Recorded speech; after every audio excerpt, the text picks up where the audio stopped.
Pop Culture Pastor.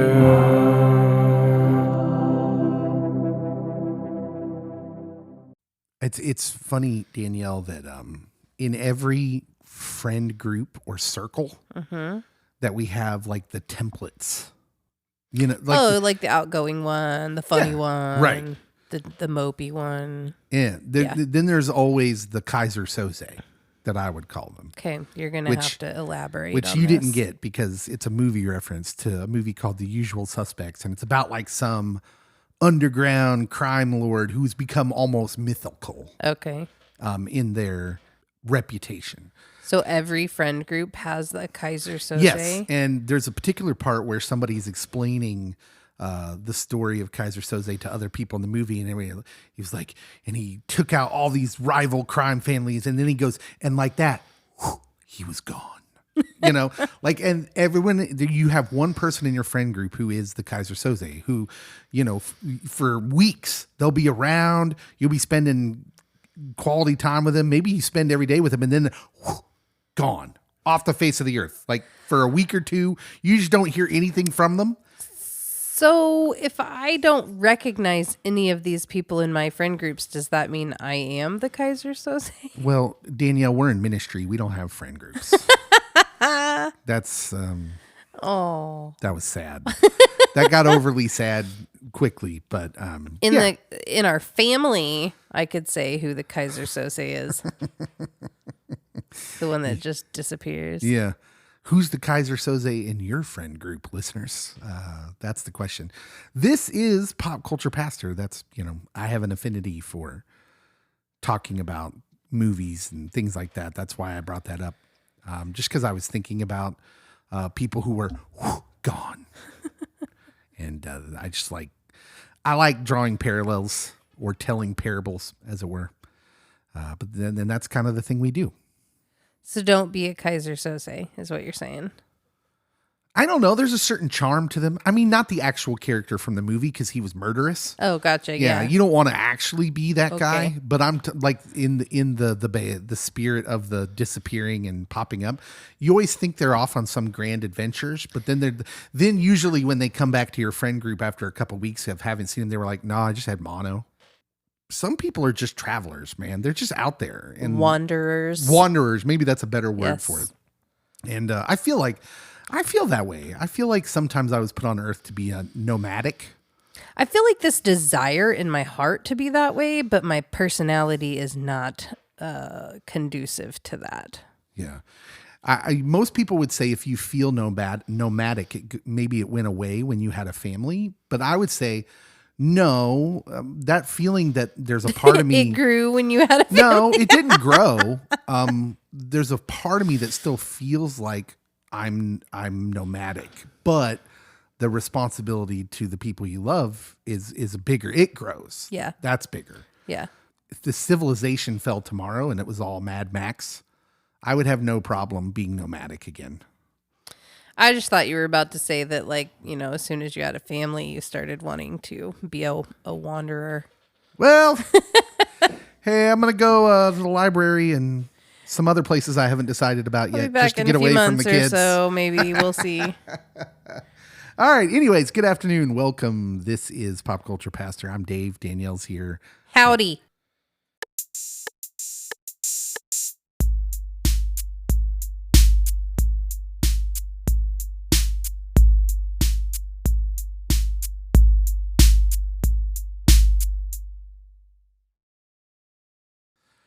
So yesterday, jury selection began in a copyright trial to decide whether British singer Ed Sheeran lifted elements of the classic soul song Let's Get It On by Marvin Gaye for his hit Thinking Out Loud. Sheeran's expected to testify during the 2-week case, which experts believe will have broad ramifications for the music industry, and also he's totally going to lose. Because I've listened to that song, and he definitely lifted it. It's literally the same bass line. Like the first time I heard that song, I started singing Marvin Gaye's song to the music because it fits, because it's the same music. To those with an untrained ear. I don't even have a trained ear though, Cody. It's that it seems that obvious. Like, What do you think? I mean, you've heard that song, right? I've heard it live in person. That was the song he hit big with too. I literally he was in the end zone of Arrowhead, and I was probably at the 30 or 40-yard line. Oh, I wonder, when he plays it live, does he change it up so that it doesn't sound, because that would be smart. So it's just him that plays, and so it's just the acoustic. So he plays a guitar, but he also has one of those pads that you can step on and records like the handful of notes you just did, and then does it on repeat. The loop. Yeah, that's kind of cool. It was good live. Both songs are good. Listen, it's a good song, but it's inescapable. Like, do, do, do, do, do. I mean, it is the exact same as Marvin Gaye's song. And I remember the first time I listened, I was like, man, this song's great. And I know why. I'm still upset about a different song that was lifted.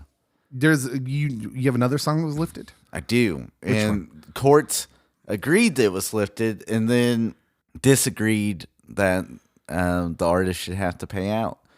My friend Flame recorded a song. Oh, yeah. And then my other friend, Katy Perry, stole some elements from that song. Now, the court spoke on that one, though. They did. They said, no, sir.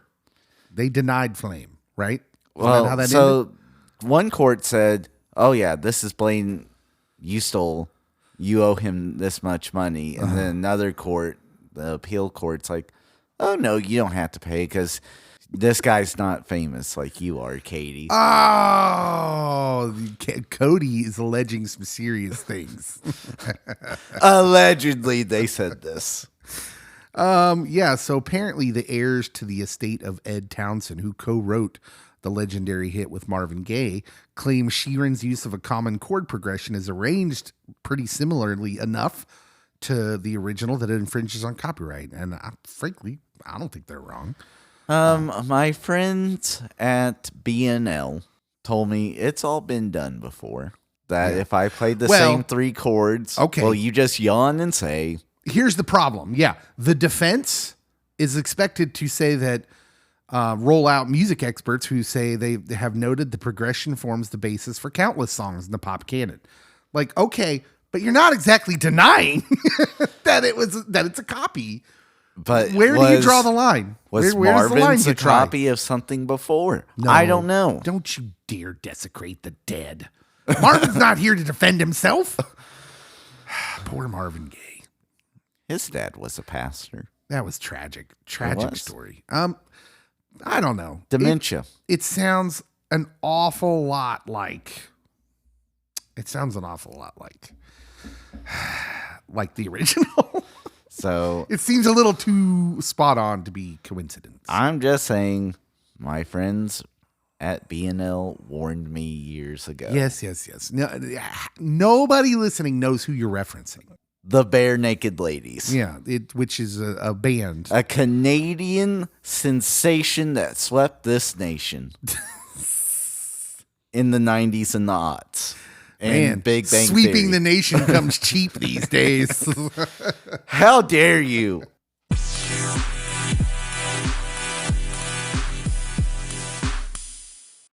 All right. So as I said earlier, Cody's not here this week. Yeah. But he did have a request when he heard you were going to be on. Oh, boy. I'm supposed to ask you about somebody. Oh, buddy. So for those that don't know, DJ is like, and I'm not gonna prop you up here. I'm not gonna say anything that's not true just to build you up because you're a guest on the show, and I want to attract listeners or anything. So I'm not gonna be like DJ's the man. He's like hangs out with the bigs, but you have been known to be around some of the Christian music scene. It's so funny you say that. I'm gonna tell you a quick story. Oh, So I'm talking to a group of guys. They're a big deal, and I'm in the room. And we're all talking, and I'm one of those weird people that people like to tell stories about while I'm sitting in the room. You're supposed to do this when I leave the room. And they all start telling their little DJ stories. And then they're like, so everybody thought that I worked. What's the big concert that goes to Winter Jam? Winter Jam. Okay, so literally probably 2007, 2008, somewhere in there. I took my youth group to the Winter Jam, and I walked down to the front of the stage. I saw a brother was a security guard. So I gave him the handshake, the dad, what's up, bruh? He gave me the what's up, bruh. I acted like I was supposed to be going backstage and went backstage. I knew there was a secret handshake. Yeah, we got a secret handshake. And so I went back there and talked to a bunch of guys and started hanging out. Wow. Okay. And that's with your youth group. Well, I didn't No, take or youth, just you. I was by No, just myself. you. All Yeah, right. I'm the youth pastor that tells this youth group, we're at a Christian concert, you're safe, bye. Parents didn't know that. Parents didn't know that. See, yeah, boy, I tell you what, it's crazy that I ever didn't lose a kid. I don't know how, but so I went backstage, and my first Christian artist I ever had a dialogue with was Chris August. Do you remember him? I've heard of him. Yeah, he has a song called this is a little bit before your time. He had a really popular song called Starry Skies. So I went backstage, talked to Chris August, and the rest is history. So now I'm like this guy that gets to walk around Nashville in the Christian era of things. And everybody's like, DJ, how do you know DJ? And nobody knows how I came on. It is true. It is kind of a strange thing that I have going for me in Nashville. That I just go places and people know me. And one time I was in line with my youth group and we went to go see Skillet, and I knew Scotty was their stage manager. I knew Scotty fairly well. I did a lot of concerts, and me and Scotty were friends, and I prayed for him and his family a lot, and Scotty was an important cat to me.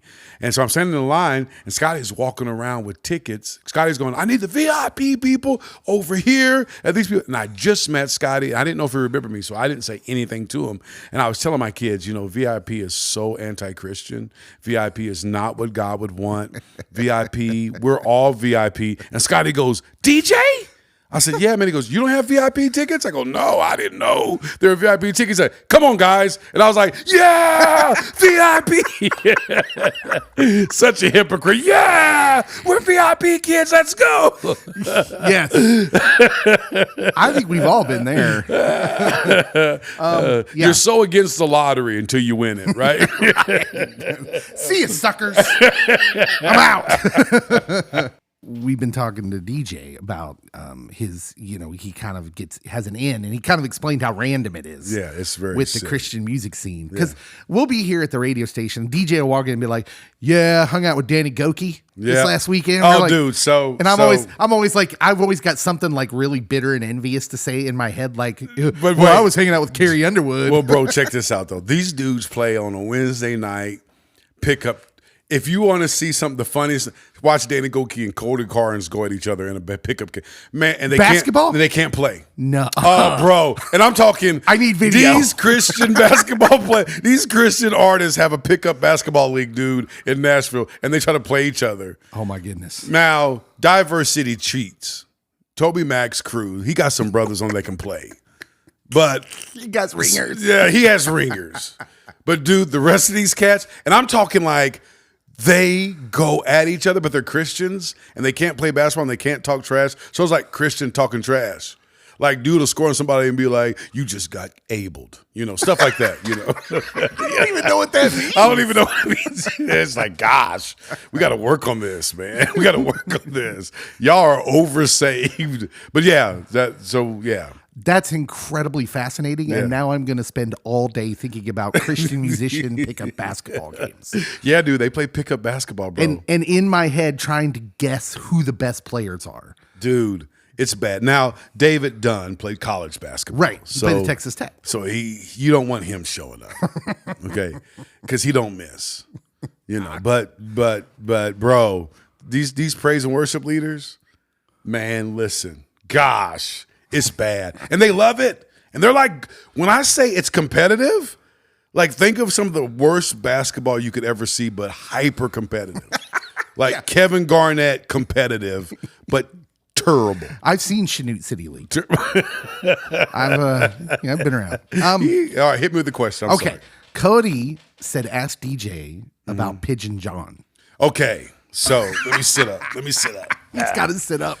this. Dude. Okay, so now you're going back. Now first, That's going back. Tell everyone who Pigeon John is if they don't know. So do you want the hip hop version of Pigeon John or do you want the Christian version? So there came he was not always Christian? So when the East Coast West Coast rivalry was at its height, there were some really cool things happening on the West Coast with poetry and with hip hop. Mm-hmm. For the first time, the West Coast was bracing hip hop as an art, not just gangster rap for the most part. And so these little like comedy clubs, but with hip hop and poetry were going on. And it was a huge thing. And Pigeon John was a young Pigeon John was a part of that. But he's coming in and he's sneaking in these truths about Jesus Christ. And he's doing it so well, the audience is receiving it. Mm-hmm. So Pigeon John, I want to say Long Beach, but don't quote me, Compton, somewhere in there, they're having this awesome movement in that area of hip hop, but it's kind of a hip hop where it's like intelligent. It's an intellectual hip hop. Yeah. And only the East Coast had that at that time for the most. I'm saying, and speaking in generalization, the East Coast had lyrical content. You had guys on the scene that had lyrical content. The West Coast was more about the police on my door, right. You know, the Bloods in the cribs, got to crank out this dough, that type of thing. Well, this poetic scene comes on, and so then Pigeon John comes on the scene, and Pigeon John is a complicated dude. Good peoples, though. Yeah. Good peoples, man. Extremely talented, good peoples, still going, still doing his thing. Still doing his thing. Yep. In and out, he's just complicated. He loves God, loves the Lord, but it's art to him. Mm-hmm. And until you pastor, do you realize how artsy worship leaders can be? Mm-hmm. And when you're dealing with a person who is artsy and creative, sometimes theology goes further down the line than the food trough than you want it to go. Yeah. And Mike Todd runs into this all the time. Super creative, super artsy. And so sometimes when you're the pastor, you can get so artsy, so creative that theology goes too far down the food trough type thing. So Pigeon John falls for that sometimes. Yeah. So Cody, here's a rabbit hole you may not have explored. Have you ever wondered why we do the lawn thing? Like why we're obsessed with our lawns? Because I have wondered that because listen, it's no secret. Those that know me will know that I despise physical labor, which is weird because in my 20s, I was an athlete and I worked out a lot and, it's hard work doesn't bother me. I like getting a good sweat on. But I've always kind of thought that the unnecessary physical labor is weird and people that want to do that. And I put lawn care in that in that category. Why do we need good lawns? Why is that a thing? Bugs. Have you ever gone down that rabbit hole? I mean, mentally I have. Actual research, no. Yeah. Okay. So there's a book. Who's writing books about this? Oh, listen to this title. American Green, The Obsessive Quest for the Perfect Lawn. Well, I mean, I have always wanted my lawn to look like the green at the Masters. But yeah, good luck with that. My grass isn't that style. Yeah, it's written by a guy named Ted Steinberg from Case Western Reserve University. Well, that's no Dartmouth. I knew you were going to say that. And so this guy wrote this book. Is he a geography major? He is not. He's not a geography major. He wrote this book, American Green, The Obsessive Quest for the Perfect Lawn. What he found was that lawns extend far back in American history, but it is really American. Yeah. Former presidents George Washington and Thomas Jefferson had lawns. They weren't perfect. They weren't the green at the Masters, though. Well, not very many are. But they did have lawns, but it still wasn't like we do today. It turns out that this ideal of a perfect turf, a weed-free, super green lawn type thing is a recent phenomenon. I blame the Brady Bunch What? with their AstroTurf that they mowed. Did they really? Yeah. I would love AstroTurf in my lawn. Can I just replace my lawn with AstroTurf? In Texas, they do have especially in the suburbs of bigger cities, they have professional people that lay down AstroTurf, but like you have to do a whole bunch of things to your yard so that way when like it actually does rain, it drains, and you do have to clean it because it will get like dusty and crusty. Oh, interesting. So here's the origins, Cody. The beginnings of our obsession with our lawns can largely be traced to post-World War II era, when suburban developments also kind of trace back to this time. There's a place called Levittown, New York. Never been. Levittown was the brainchild of the Levitt family, which viewed landscaping, a word that only enters the English language in the 1930s, by the way.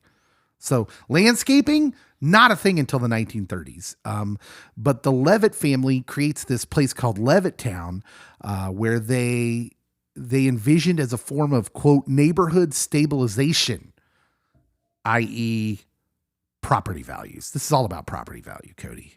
Much of our care about our neighborhoods always gets traced back to property values. That's a thing. The Levitts built 17,000 homes between 1947 and 1951, thus insisting that homeowners mow their yard once a week between April and November, and that was in their covenant contract that accompanied the deed. So when you buy the house in these suburban developments, you had to promise you were going to mow your lawn once a week between April and November. So like this is the first start of that kind of like the neighborhood watch thing. Greta and I are not a part of this waste of fossil fuels. So that's when it starts. That's the kind of the start of it, but it goes farther because the Levitts, when it came right down to it, Abraham Levitt said, "I don't believe in being a slave to the lawn." He said, "Well, clover, which we would call a weed, was just as nice as grass." He is correct because that's what my whole yard is essentially. So we've got the bureaucratic start of the lawn obsession, but we don't have the obsession part. So where did it come from? What I really love about this is it always comes back to kind of the same thing in America, right? Our traditions are whatever. So like it's even like Valentine's Day. A lot of the things we recognize in a lot of our holidays, you can actually trace them to like Hallmark. The Hallmark Corporation. Birthdays were invented by the Hallmark Corporation because it was good for their business to sell cards and things. And listen, I'm here to tell you that the lawn, the obsession with your lawn, same thing. It had to be engineered. Look, I'm just going to tell you a little story here about the Scott's Company. You know the Scott's Company, right? Anybody who's done yard work knows the Scott's Company because I've had to buy bags of Scott's fertilizer. I've bought their seed before. The sweat has poured from my brow as I lugged a big bag of Scott's fertilizer or seed or whatever, and then put it in my little seeder thing that I got to push around that's also made by Scott's so I can spread the Scott's seed onto my lawn that's been Scott's fertilized. Yeah. So it's going to come as no shock to you, Cody, that one of the greatest influencers in the whole lawn obsession is the Scott's Company of Marysville, Ohio, which took agricultural chemicals and created concoctions that homeowners could spread over their yards. Here's how they did it. Scott's was able to tap into post-war trends, like we talked about, the suburban formation things, in brightly colored consumer products. From yellow slacks to blue jello-colored products, it became status symbols and a sign that the consumer had rejected the drab black and white world of urban life for the modern suburbs and its kaleidoscope of colors, which included, of course, vibrant green grass. So in 1948, when the Scott's Company began selling its weed and feed lawn care product, they put them in colorful bags with a lovely picture of a green lawn, a white picket fence, the family home, the mom and dad, the 2.4 kids. The dog named Spike. Cat named Fluff. Here's the crazy part. It's probably one of the worst things to ever happen, ecologically speaking, That sounds right. to the American yards, because homeowners were spreading the toxic herbicide 2,4-D, which has since been linked to cancer, reproductive harm, and neurological impairment on their lawns as just a matter of that's what we do, whether they were having an issue with weeds or not. This was all the Scotts Company when they started. So they started this, and now, like, you can go to Walmart, there's a whole section of the bags with the seed and the fertilizer seed spreader and all the color. Boy, they're super colorful, the bags. And it's just like, oh, yes, this whole thing with our lawns.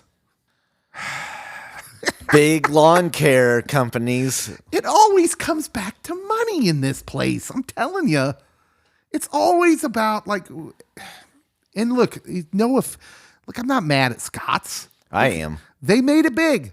Their play worked. And now it's I don't know, I'm assuming maybe $1 billion company. I don't know.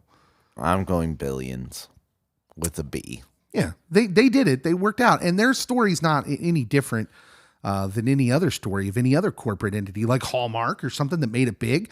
And we're just the suckers down here who fall for it and then call it tradition. So here's my conclusion. Our lawn care is pointless. / I will say that when you kill off the clover and other things, you kill off the flowering plants that help bees and stuff. And then Mark Wahlberg has to make a movie called The Happening. No, he didn't have to. Let's just be honest. He didn't have to make that movie, and the world would have been a better place without it. He had to, and this is all the Scotts Company fault. Mark Wahlberg, if you're listening, you don't have to make any movie. You should be selective. Look, I'm just going to tell you that I'm showing, I have an ulterior motive in this discussion because I don't want to do anything to my yard. I don't want to mow it. I don't want. So I did get a riding lawnmower last year. Oh, nice. And I feel like Mario Andretti just zipping around my yard. Call me Cody Gordon. Now I kind of do look forward to it because where it used to take me like an hour and 40 minutes to push mow that behemoth of a yard, it's now like 30 minutes at most. Yeah. And I can see grass flying. I am brutalizing this grass. Yeah. We should look at this. Let's examine this. No, I'm actually buying so I've had my lawn just mowed. I had someone do it. But this year we decided to buy a push mower for my son, who is 12 or 13. He's 13. I don't know. He's an age. I've got 4 kids, okay? Like, keeping track of all the ages is a problem. I saw your son. He's 13. Last night flossing. He's 12. He was flossing? Yes, on the street corner. Well, that's great. That's wonderful. Yeah. Anyways, we're going to buy a push mower, so we're going to pay him $20 every time he goes out and mows our weeds. Nice. Because we don't use Scott's fertilizer. No. From what I hear, it's not a good, healthy option for the people or the bees. And we don't need Mark Wahlberg making a sequel. So anyways, the bottom line of this whole conversation is that lawn care is not like it's as American as apple pie, and the responsibility to take care of your lawn is a tradition like none other. And like, no, it was the product of a company that wanted to sell you grass seed and fertilizer, and it's all dumb. Just to remind. The Masters is a tradition like no other. So that I'm just saying, Cody, that we've been corporatized. Of course we and have. Don't get mad at me when my lawn gets a little shaggy. I hate weed eating. That's the part I really hate. I just don't do it. Yeah. Like, my wife's like, are you not going to clear out the flower beds that have these weeds growing through them or trim near the house? And I'm like, No. no. What you're doing is you say, this is your response. I'm trying to build a fighting spirit in the flowers. If they want to win, they need to fight off the weeds. I know it's an uphill battle, but they need to do this on their own. Anything I do to help would just make them weaker. It would. Yeah. Do you think she'd buy that? I hope so. Because like my friend Kelly Clarkson said, what doesn't kill you makes you stronger. I think other people have said that. Kelly Clarkson's the one I'm quoting. All right. All right. We're at it. We made it, Cody. We made it. I feel like there was a lot of aggression in today's show. And for that, I'm sorry. You came in with an axe to grind.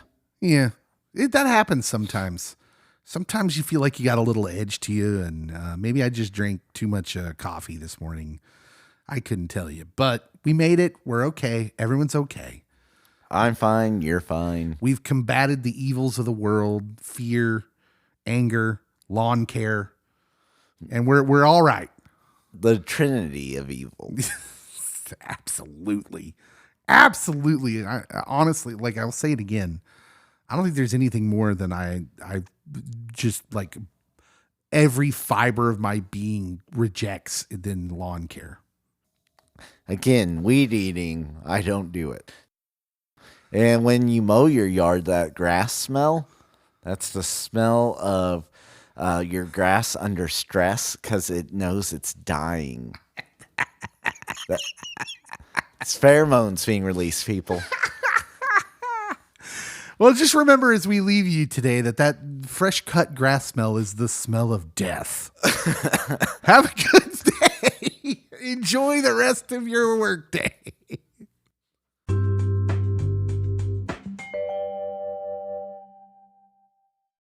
Hey everybody, Dave here. What you have just listened to are bits and pieces of our radio show. We have a radio show on KFEX Firescape Radio located in Chanute, Kansas. You can hear that show from noon to 4 every weekday. So if you want to tune into that, you can go to www.kfex931.com, or you can search KFEX in your app store on your smartphone and find their totally free app there. If you're a fan of Christian music, you might like to listen to our live show when you're at work, or if you're a stay-at-home mom and you like music in the house, you may love to listen to that during the day. So give it a try. We would also direct you to our podcast, Pop Culture Pastor. That's probably why you're listening anyways to this version of what we do. As always, subscribe to the podcast, follow us on our social medias on Facebook and Twitter. It helps us out when you share it, when you review and rate us on our podcast homes. And of course, follow us on social media and share our stuff there. So thank you so much for listening. We love all of you guys so much. We have such a great community of listeners, and we'll see you when the regular pod drops on Friday.